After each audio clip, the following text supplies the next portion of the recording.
In this video, I'm going to take you through how to display quantitative data in StatCrunch. So we're going to go through the first several examples fairly quickly because they're not very important or consequential for our study in statistics this term. But do pay special attention to how to create a histogram and how to find your summary statistics either in columns or using binned data. So the first display I want to make using quantitative data is to create a dot plot. And so I'm just simply going to go to Graph and to Dot Plot. And we'll just make it with average drive length. Now obviously I can choose to display the mean or median on there, but I don't have to. I can choose to add a title, but I don't have to. I'm just going to click Compute, and now I've got my average drive length dot plot.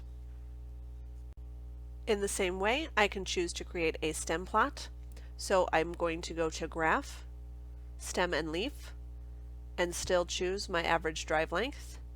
Again, not a ton of options here. You can change the units of your leaves, but if you just leave it, it will go ahead and create it in a way that makes sense. And then I'm going to click Compute, and as you can see, this created a split stem plot. And the leaf unit is 1, so this means 270, 275, 276, 276, etc., etc. So that is one way to create then a stem plot.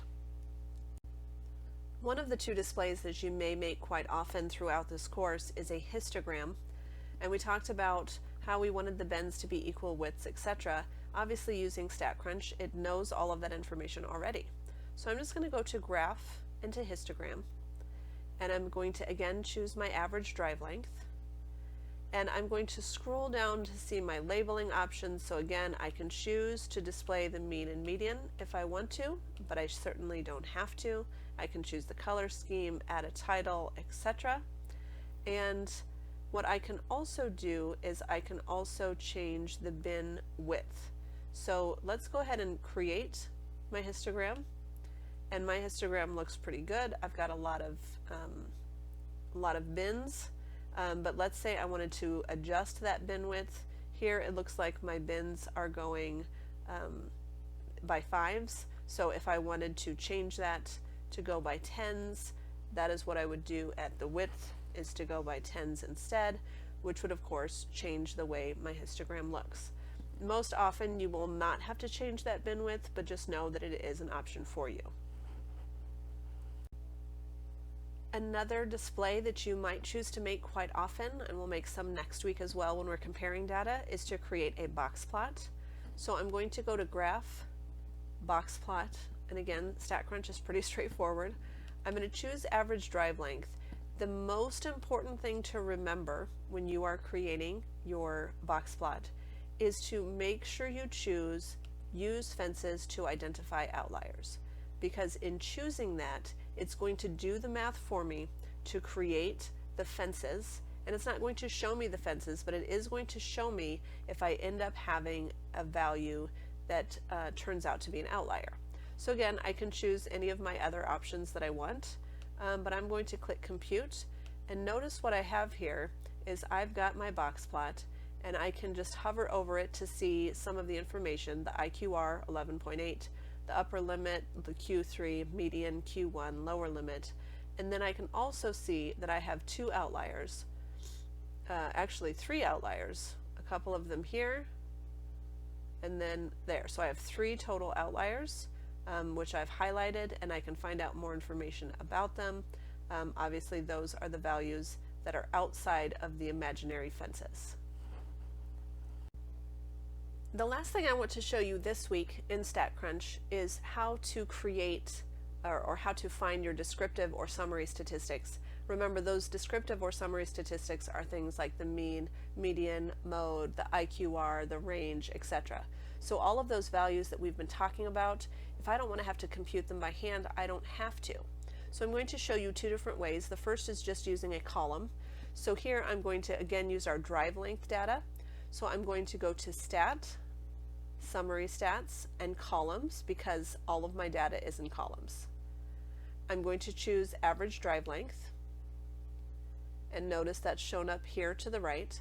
And then I can look here at my statistics. Notice that I already have n, which is the number of values chosen, mean, variance, standard deviation, standard error, etc. There are a few things that are not selected. I might choose to select the IQR, which I did by holding down Control so I didn't unselect or deselect the others, and choose IQR, and then click Compute. And then notice, you can't see all of it, but if I scroll over, you can see that it did compute the Q1, Q3, and of course the IQR as well. So you can choose what you would like to have displayed on your screen. The last thing I want to show you is if I want to find summary statistics for data that's in a frequency table. So before doing that, let's take a look at our cannabis data. We have values for cannabis. We have no idea what that is, if that's like cannabis busts, etc.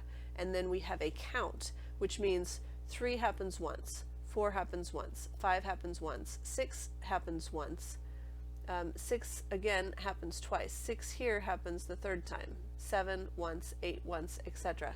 So we can see that we've got some different values here that we're going to have to use to find our descriptive statistics on cannabis. So without having to list all of them out, what I'm going to do is I'm going to go to Stat, Summary Stats, and Grouped Binned Data. And the bins would be cannabis, and the counts would be how many times those occurred, which is counts. And then again, I can choose whichever values I want. I'm going to choose IQR again, and the rest that was already chosen. And then as you can see, this has found all of those values for me.